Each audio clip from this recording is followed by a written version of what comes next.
Hi, it's Kristen, and we're here for another round of my reading series where I read a series. So, this time round, it's a partially new read, mostly reread for me. So, I am going to be reading the Good Girls Guide to Murder series by Holly Jackson. I've chosen to read this because I'm in the mood for something fun, something thriller-y. They're making a show currently of this series, and so I wanted to reread it before the show comes out, which I think is supposed to come out next year, in 2024. But also recently-ish, this year, I found the prequel novella in a charity shop, um, and bought it, but have not read this yet. And I was in one of those moods to get something quickly off my TBR that I would still enjoy. And this is only like 120 something pages, I think. And also, like, this is so short, but the back part of it is part one of the first book, so it's actually even shorter than it looks here. So yes, my plan is to read in chronological order, I think. So the order these books came out in were A Good Girl's Guide to Murder, Good Girl Bad Blood, books 1 and 2. Then she released Killjoy, which is a prequel set before book 1, which doesn't have much bearing on the plot, but is a sort of fun character moment. And then book 3 came out. So the first book I read probably the year it came out, maybe the year after it came out. I can't really remember. I read it around Christmas time one year. Really enjoyed it. Got it from the library, but loved it so much that when I heard the second book was coming out, I bought them both so I could own them both. And again, read the second book, really enjoyed that. Then the third book came out, bought it, put it off for a little bit, read it, and it was a wild ride. So I'm just going to say now, so I can talk about the series and not worry about what I'm saying, and so I can talk about all 3 books with some level of detail, plot explanation. Warning now, this whole vlog is going to have spoilers for every single book, so that I can talk about what goes down. So, I'm going to read this chronologically rather than in publication order, because otherwise that would be books 1 and 2, then the prequel, then book 3. I'm just going to read chronologically. So it will be Killjoy, which is set before the events of the series, and it's Pip, our main character, at a friend's murder mystery party, and we're just getting, I think, to see how Pip's brain works in a fictional murder mystery case. And then book 1 is about Pip deciding that she is going to, as a project, look into the case of a local girl who was murdered several years before, and there was a suspect, her boyfriend, who everyone is convinced did it, and then died himself. Everyone thinks he killed himself, but Pip has started to think that that is not what happened, so she decides to look into the case as a 17-year-old girl, and see if she can find out what really happened. So yes, also, you know, trigger warnings generally. This whole series is about murder, death. It gets quite emotional, There are tricky subjects dealt with in here. So the way I'm actually going to read this, I think this time around, I'm going to read this physically because I have it physically and it's very short. And then I found all 3 books on my library's audiobook app. And I've heard good things about the audiobook, and so I wanted to give them a go because I've been wanting to get back into like walking and running more recently. So I thought, good to have an audiobook on the go. I'm intrigued to see how it's done on audiobook, because within this book there's like transcripts and sometimes like pages of evidence, and it's like a little bit multimedia, and so I'm sort of wondering exactly how that will translate to the audiobook. But I thought I'd give it a go, see if I enjoy them. If I don't, I have the physical copies, I can always just go back to the physical copies. So yes, I'm looking forward to this first reread, and I hope that you will join me along the way. Again, just gonna caveat again, spoilers for the whole trilogy. If you don't want to know what happens in the whole trilogy, maybe this video is not for you, but spoilers abound. Okay, here we go. I read Killjoy, the prequel to A Good Girl's Guide to Murder. It's like book 0.5 technically. I liked it. It was fun. The premise of it is we follow our main character Pip, who's the main character in all the books, and her friend Connor is throwing a murder mystery party. So she gets an invitation. All her friends are there. They all have characters that they're playing, and Connor's brother Jamie runs this game for them. So yeah, it's all like based around the idea of there's a rich older man, and they're all playing characters who are like his relatives or his servants, and he dies and they have to work out who the killer is amongst them. Yeah, pretty basic plot, just a murder mystery party. I love a murder mystery party thing. I always enjoy it in like shows and movies and stuff when there's a murder mystery episode or something. It was a very fun way, I think, to start this like reread, although this was my first time reading this, because it was just like a taster teaser of getting back into Pip's mentality and the way she thinks, and her attempt at solving the mystery. It was so fun to read. Really, yeah, gets you back in her thought process and how she examines clues and looks at all the different factors in a mystery case.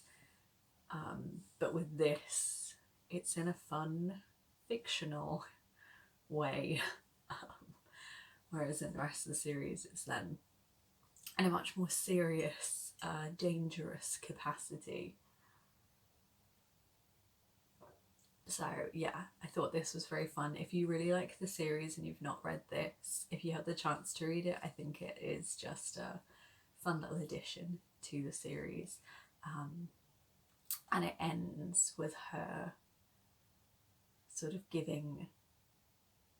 having the idea of what her EPQ is going to be, her extra credit project thing that she eventually decides, as we know in the full series, will be going into looking at the murder of Andy Bell and the death of Sal Singh, who's the um, suspect that she doesn't actually think did it. Yeah, at the end of this, she decides to investigate the case, which is then what the trilogy is about. So that was quite fun. And I think there are moments in this that if you've read not necessarily the full series, even just book one, maybe book 1 and 2, there are moments in this that are sort of like not important, but are like sort of winks to things that happen in the books. When I put this on my Goodreads and the Storygraph as like, I've read this, I saw there were quite a few people in the comments in the review section saying that they had been interested in the series and they started with this, which I know it's book 0.5 and is a prequel, and so chronologically does come before the main trilogy. I would not recommend starting with this. There is like basic explanations of who characters are and like the setting and stuff, but you're introduced to a lot of characters, learning all the names of the characters, and then on top of that they're playing characters in the game. So like in the game, Pip is playing Celia, the niece of the murdered character, and you know, Lauren's playing Lizzie, Kara's playing Dora. So if you started with this and had to learn all the characters' actual names, and then on top of that have them refer to each other by their actual names and by their murder mystery party character names, I don't know that this is a good place to start. It's not overly confusing. I just don't think that this would be a good place to start. I would definitely recommend reading at least book 1 before reading this, because again, I think those things that are character moments or plot moments that have no bearing on the plot but are obviously like winks and nods to things, I think are more fun and obviously noticeable if you've read the books. So yeah, I would say this is good and fun for if you've already read the books, but I would not recommend starting here. But it was just a fun little addition, and yeah, it's made me excited to get back into Pip's Pip's way of thinking, which is very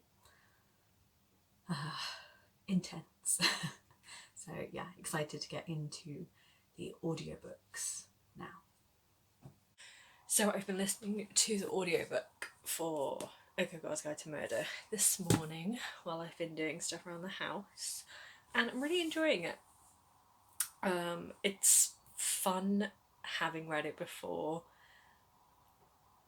and like picking up on all the clues and knowing where they lead, because I know that some people think that like you can't really rewatch or reread a thriller or a crime or a mystery because you know the who done it, how done it, all that kind of stuff. But I feel like rereading it or rewatching stuff at least once is always quite fun, because you you either read and watch them and go, oh, the like reveal actually doesn't make any sense at all, or you pick up on all the clues earlier and or like the little moments, maybe even that something a character says or does that you know is because of XYZ at the end, and I just think that's fun, because in this book Holly Jackson sets stuff up that doesn't actually pay off until like the 3rd book, which I just think is so good. She's very good at setting things up and having them pay off. I'm liking the audiobook as well because there's a bigger cast, it's not just one person. So when there's interviews, you get 2 different voices, which is fun. when Pip does her like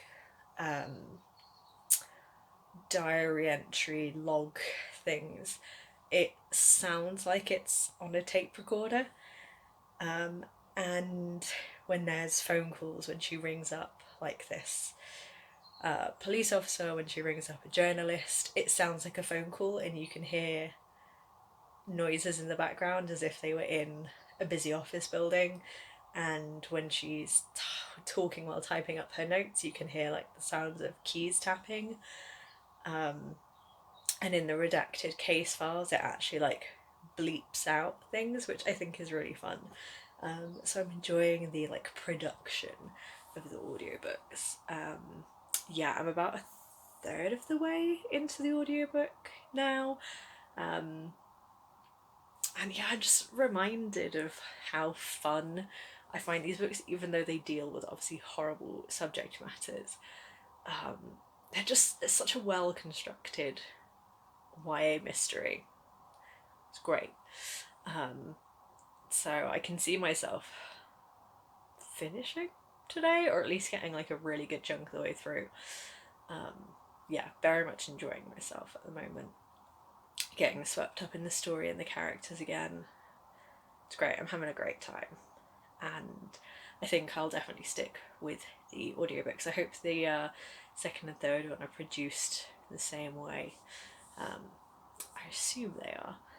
But yeah, I will update you later. Oh, plot-wise, we're into Pip really looking into things. She's got her suspects. She's looking into evidence. She's not trusting certain friends or family members of friends, which makes things difficult for her. But we're really starting to get into the dynamic of Pip and Sal's brother Ravi. Their teaming up, their friendship, and I just love their dynamic. They're so fun. So yeah, I'll update you when I'm further in. I'm currently at work tidying the back cupboard. Yesterday I listened to the whole audiobook of A Good Girl's Guide to Murder. Really enjoyed it. The story was like just as good as I remembered. Very tense. Even though I knew what was going to happen, I was still like swept up in it. Yeah, really enjoyed it. I'll do like a proper talk through later when I'm not at work. But yeah, I have to work a lot today. But this morning I am just tidying the back cupboard, so I thought I'd put on the audiobook of book 2 and listen to that while I tidy, and hopefully I can get through a decent chunk of it. I listen on 2 times speed, so that should be helpful. And then maybe listen to some more tonight when I get off work. So yeah, that's an update. So I'm home from work, had a shower, had some dinner, and back listening to the audiobook of book 2. I'm really enjoying this one still. I don't think I love it as much as book 1, but it's still fun. So this one follows Pip as she is looking into the possible disappearance of her friend's older brother who has gone missing. And he and his mum are convinced that something is going on. So Pip, as a friend, sort of caves in and says she'll look into it. What I'm finding interesting is that I really remember what happens in book 1. Like not even just having read it, but the story of book 1 really stuck with me because the first book in a series, it's what got me hooked on the series. It's very memorable. And I really remember the plot of book 3 because it's wild. But book 2, I remembered the premise of it, and I think I can remember like who did it or like what the thing is at the end. But I cannot remember like the how and the why, which is making this fun because it's like listening to it, it still feels like a mystery because I can't remember fully what happened. But yeah, I listened to about half of it this morning, actually, nearly half of it, while tidying the back cupboard at my work. So I'm impressed with that. And I'm going to see if I can finish it today, because that would be good, having listened to 2 books in 2 days. I'm working all day tomorrow, like 8 a.m. till 9:30 p.m. with a bit of a break for about an hour and a half at some point in the day. So I won't have a chance to listen to much tomorrow. And then Thursday I'm kind of busy as well, at least in the afternoon. So I'm sort of hoping that if I can finish this one today, then maybe between Wednesday and Thursday I can listen to the last one, because the last one is also longer. It's like a 16-something hour audiobook. So yeah, we will see. But I'm enjoying this second book again. Pip has started to make connections. She's found out that certain people are lying about stuff. It's also great because we're dealing with the fallout of book 1 and the friends and family whose worlds were like rocked by what happened. We're sort of looking into the ethics of like true crime stuff, because in this one Pip isn't happy with the way that the media is portraying the case of Sal Singh's murder and the sexual assaults that were committed by certain characters in the first book. So she decides to tell the story from her by herself in a podcast format, and so we're getting like questioning of like social media aspects, people trying to get involved, the kind of comments that are being left on her post and things like that. So it's all very interesting. I love the multimedia kind of stuff that's included in these books. But I just find it wild that Pip is just being allowed to report on ongoing cases. Like, the legality of that, I'm not so sure about. Because she's like reporting on the case that she is working on with the missing brother, which is kind of fair enough because the police aren't interested. They don't think it's a missing persons case initially. She's also talking about the court cases of like the murderer from book 1 and the characters who committed their own crimes. And I just would you get away with that? I don't know. Anyway, I will update you potentially when I'm finished. I've never filmed here before. This is new and exciting. I'm at work. I'm currently between sessions, so I'm making myself some dinner. Anyway, just an update. Yesterday is when you would have seen the last lot of clips of me reading Good Girl Bad Blood, which I finished yesterday.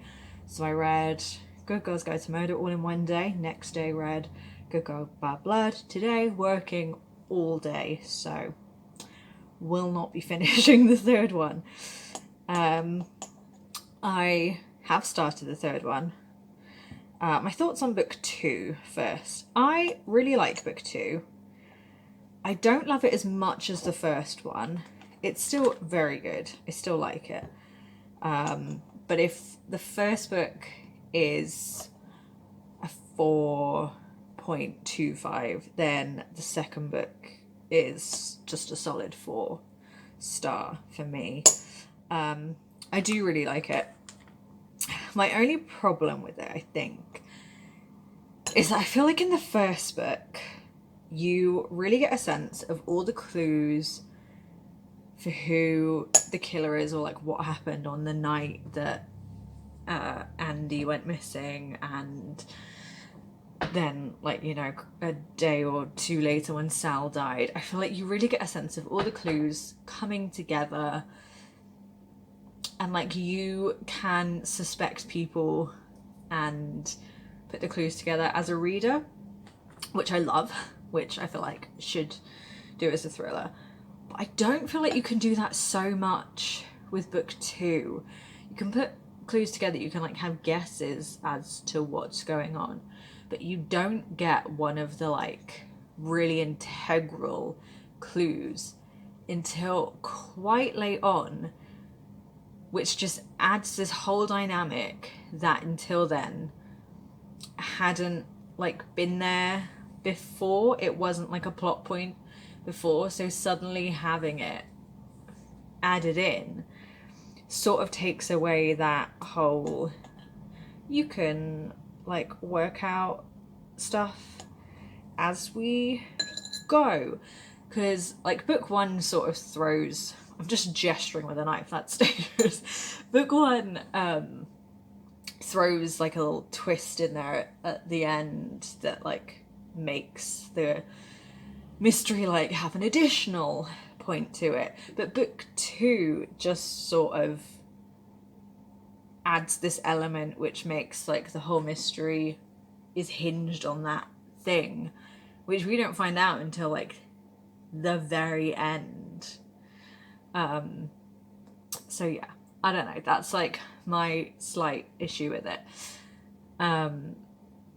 I said this is going to be a super spoilery vlog, and then I'm still relatively trying to avoid spoilers. I feel like I can't when we get to the third book, because the third book is just wild. I've said it before, it's wild. But book 2, the end of book 2, is where we really start to see Pip as a character just like raging about the injustices that there are. Obviously people talk a lot about this series being a murder series. It's about murder. But a lot of the plot and like the other crimes committed, and the other sort of crime plotline hinges on this plot of sexual assault and rape. So like be super warned for that if you didn't know that already. There's, now I'm going to go into spoilers, there's a character who is a serial rapist who had like drugged girls at parties and then sexually assaulted them, and in the second book he is going to trial for it, and he gets off. He is found not guilty, even though he is. Pip has evidence that he is, but it's obviously deemed like circumstantial, and they aren't believed, and so she and one of the victims, one of the survivors, really have this connection through that and through their anger and their rage, and it's really vividly described. Like, props to Holly Jackson for the way that she writes female rage, because it feels so visceral and it makes me so angry alongside Pip. I'm getting emotional, oh my god. It just, the way that the anger is written is like so heartbreaking. And then towards the end, when other things go like horribly wrong for Pip and the people around her, Pip's anger is just heartbreaking, but so well written. And obviously I knew that in book 3, like I remembered that Pip really digs into that rage. But I'd forgotten like how much the end of book 2 just like breaks me. Which makes the end of book 2 and like all of book 3 a really difficult read, because like all this beginning bit, I've started listening to it. All of the beginning of like As Good as Dead is just Pip dealing with the aftermath of like her grief over the things that have happened to her and the people around her, her anger and her just like her need to like scream but not being able to. Just like it makes it so difficult to read, to listen to. But yeah, so I've started, the fridge is now so loud. I've started book 3. I will be continuing with it maybe a bit tonight. I now like have to work after I've had my dinner. I'm off camera, but I'm still speaking. I've got to eat now and then work for several hours, and then by the time I get home it'll be quite late, so I don't know that I'll read or listen to any more today, but I've got a good like at least like 2 hours into the audiobook from walking up the road between sessions and getting myself dinner and listening on 2 times speed. So yeah, I'm a decent chunk of the way into it. It's a long audiobook, and I will try and continue listening tomorrow. So first book done in a day, second book done in a day, third book done in 2 days, hopefully. I will update you tomorrow, but I hope you enjoyed the new location. I will probably never film here again. So I don't know that I actually explained what the premise of book 3 is. In this one, Pip is really dealing with the aftermath of book 2 and book 1, really, having a lot of issues with determining like what's right and wrong, and realizing that there's so much grey area to the crimes that have been committed in some cases, of like this person's a murderer but they're not all bad, and the circumstances that took them to that point were horrific, and you know, this person was murdered but actually they weren't, not that they deserved it by any means, but they weren't a great person, and they're not like the perfect victim that everyone made them out to be. And so she's really obsessed with the fact that there's all this grey area, and it makes it hard, I guess, for her to process the trauma of what she's been through and what people have done to the people around her and to her. So she's got it in her mind that she needs one last case that is uncomplicated to sort of get it out of her system, and have a case where there's just a clear right and a clear wrong. And so at first she's looking into a Jane Doe case, and she doesn't have much connection to it, and she's not really that invested. And then someone, it's not starts, because they've been doing it since book 2, but in book 2 you don't necessarily realise what it is until book 3. But someone has been messaging her on her podcast email, on Twitter, in the comments of her podcast, saying, who will look for you when you're the one who disappears? And so she decides to investigate herself and who this stalker might be, because she said even though she may have grey morality and not be all good or all bad, stalking is a bad crime. So she's like, that's a definitive bad thing. So I'm going to investigate that. It won't affect anyone else really, because I'm not going to ruin like the lives of my family and friends, because I'm not dragging them into it. It's just me and my stalker, so I can solve this crime and there won't be as many repercussions and it'll be more clear cut. So she decides to do that, but as she's looking into it, this is now spoilers. That's like the basic premise. And so, spoiler wise, as she's looking into it, she connects the stalking, actually, like the actions of the stalker as things escalate, to a serial killer who everyone believes is in prison. But when Pip starts looking into it, she thinks that maybe the guy that is in prison is not the killer, which would mean that the killer was still out there. And if the killer of previous women is now stalking her, that essentially means that she is next in line to be killed. So yesterday I listened to about, well, in the past 2 days I've listened to about half of it, so I've got half left. I'm on part 2, but I've got this, yeah, this is physically where I'm at, but I've been listening to it on audio. But that is where shit gets wild, and I felt it again as I was like listening to it.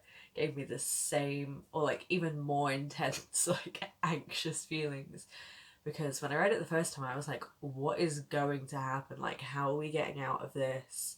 Because massive spoilers now, Pip gets kidnapped by the DT killer, the serial killer that is her stalker. And I was reading it the first time, like, how are we getting out of this? What is going to happen? She's got to get out of the situation. She's got to go to the police, I guess, even though she doesn't like the police. And we need to get this man put away. But listening to it now, knowing what happens, I was so anxious the whole time, because when she's kidnapped, she's like, I'm gonna spread my DNA all over his car as much as I can, so that if I die, which is likely, they will find my DNA in his car. They will find my blood, they will find my hair, they will find my fingerprints everywhere. I'm gonna get this man caught, even if I die. And then, biggest fucking spoiler of the book, Pip manages to escape when he leaves the shed that he locks her up in. And she's running away. And then she decides, no, I'm going to put a stop to this. She hears him come back. She grabs a hammer and she just fucking murders him.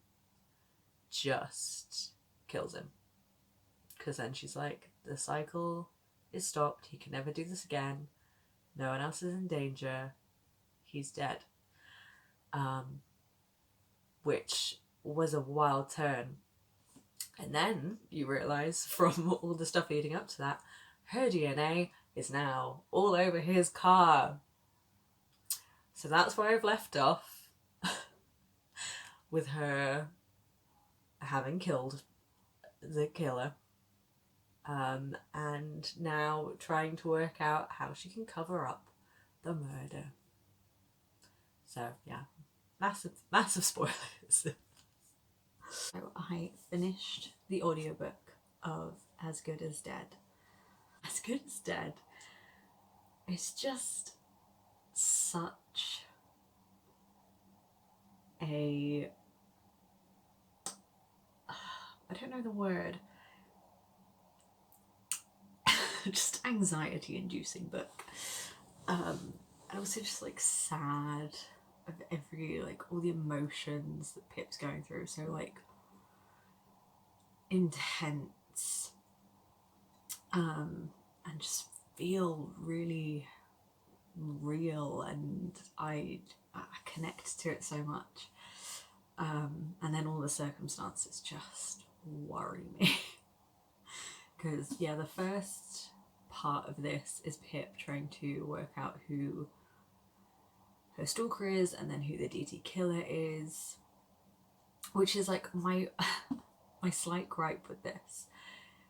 Pip is such an intelligent character, and in the previous books has always like worked out what's going on, either like the who did it, how done it, all of that, or like elements of that, and it's all been good.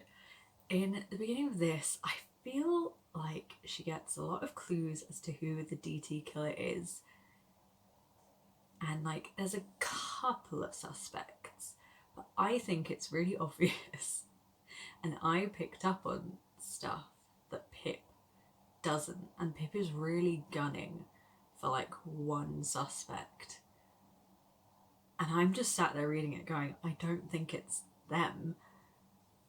I think it's this other guy, and I think it's obvious that it's this other person.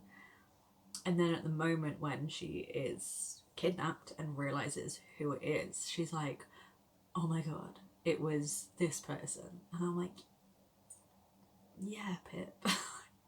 Because she, yeah, suspects him briefly when they're like just running down their list of like who could it be in general. But then she just sets her mind on this other character and is like, it's them. And it's not. it's not. Which slightly annoys me because in all other aspects, she's very smart, and I just think, I don't know, I don't necessarily buy that last mystery that she has to solve as much as in previous books. But then the second part of this book, like the second half of it, switches from her trying to work out who a killer is to her trying to get away with a murder. And that's when like super clever Pip comes back out, methodical Pip who thinks of everything mostly. So Diffcon goes into that like grey area morality thing again, because like Pip has murdered someone, but like you read it absolutely wanting her to get away with it, and not get caught. And I think like I've always loved Ravi in all the books, but in this one I just love him so much. He is so devoted to Pip and cares so much about her and will do like anything for her. Honestly, need me a man who will cover up a murder for me. But he's so wonderful in this book, and their ending to their story is so sad and then hopeful, and it's just, oh, it hurts me. I love them and their dynamic so much. I think I liked this book more this time around than I did originally, because I think last time I was just, because it was my first time reading it, I was just so anxious about where things were going the entire time, and I was so worried, and it actually made me feel a little bit sick.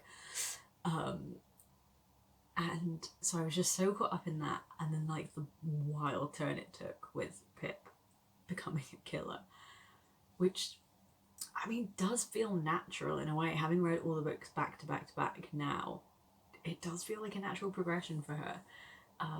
But when I first read it, it was like such a I can't believe Holly Jackson did that kind of moment that I just I kept reading but didn't have a super fun time reading because it was so stressful.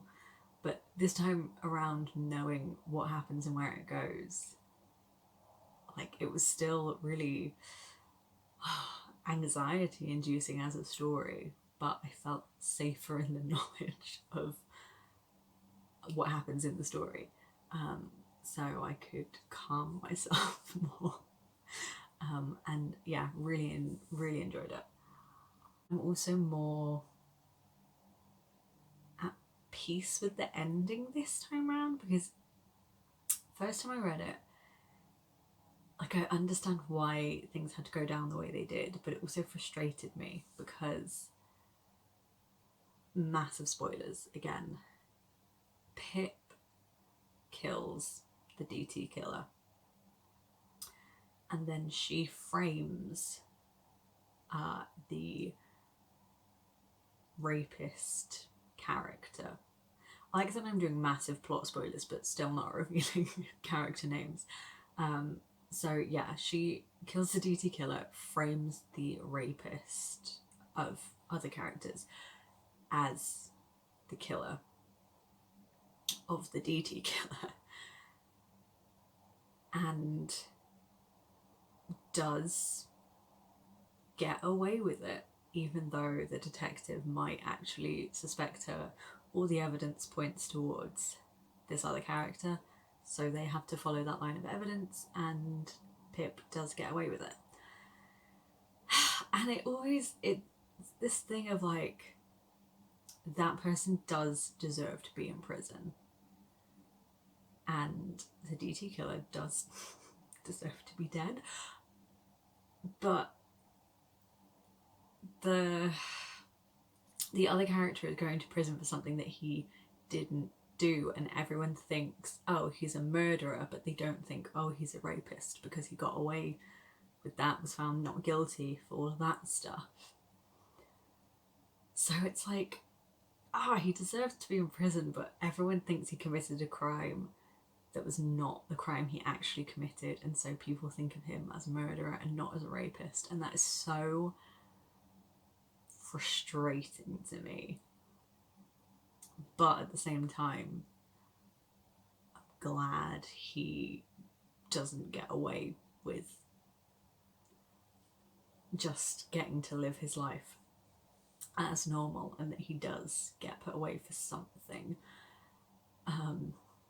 But yeah, it's that whole thing of like, it's justice in a way, but it's not true justice, because true justice would have been that he was found guilty in the first place for the crimes he did commit. So when like that in any media always frustrates me a little bit, but I mean, put him away where you can, I guess, Pip. As for the whole trilogy, very fun prequel that is pretty low stakes, has a few fun hints in it towards the actual first two books really, because the third one hadn't been published by the time this came out. So yeah, if you're a big fan of the series, I would say Novella is worth it, worth reading. So glad I got this off my TBR. Then loved this just as much. This one I think is still my favourite of the trilogy, of the series with the 4 books. Really fun, really solid, like 4.25 stars. Great. Love it. My sister loved it. Good, really solid YA mystery, etc. Really enjoyed book 2 again. Very fun. Don't love it as much as book 1, but it's still a solid 4-star. And then we end on a chaotic, wild finale to a young adult crime trilogy. But yeah, another solid 4-star, I think, for me. I think last time I gave it like 3.5, but I think it's a 4. I would say physically read them, that's fun. You get to see all the multimedia stuff with pictures and whatnot. I'm gonna see if I can find some to show you, or yeah, like how things look like that. It's very fun. All the elements like that, very fun to read physically, but also I think the audiobook does a great job with the multimedia stuff of making it sound like recordings, making it sound like phone calls. Really fun. Cool that they have different voice actors to do the interview parts. So yeah, physically reading it or reading it on audiobook, highly recommend either way you do it. Or do what I do, read them physically, and then a while later listen to it on audiobook. I think it's a fun series to even reread, because I think I said before about how some people say thrillers aren't really rewatchable or rereadable because you already know what's going to happen. But this time around it meant that I like picked up on stuff knowing that things were going to happen and made connections, or could see connections earlier than they pop up in the book, and that was still really fun. I think the cast of characters are generally very likeable, like Pip and her friends and her family, not the criminals. I think the talk around true crime and the ethics of true crime is really interesting. I think the talk around grey morality is very interesting. I think the way that Holly Jackson depicts grief and rage, and especially the way that that works within like how young women are viewed, and how misogyny and patriarchy and stuff affects that, is very interesting. It's all just very interesting. I think Holly Jackson is such a good writer, and I have another one of her books. I have 5 Survive on my TBR, and I'm very excited to get to that. She's also just announced a new book, which is like true crime setting related again, but with like a true crime documentary, which I'm very excited for. And I love this series so much that I'm excited for the show but worried about the show, but mostly excited. So if you have not read this series, by this point you've been majorly spoiled for it. But I think worth a read. If you have already read this series, I'd love to know your thoughts. But yeah, a really solid, fun, but also heartbreaking YA thriller crime mystery series. I love that this was just like a book that I randomly picked up in the library one day, thought I'd give it a go, and it's ended up being like a favourite series of mine. So yeah, that is it for my Good Girl's Guide to Murder video, this reading series, and I hope you've enjoyed watching this, and I will see you soon with another video. Bye!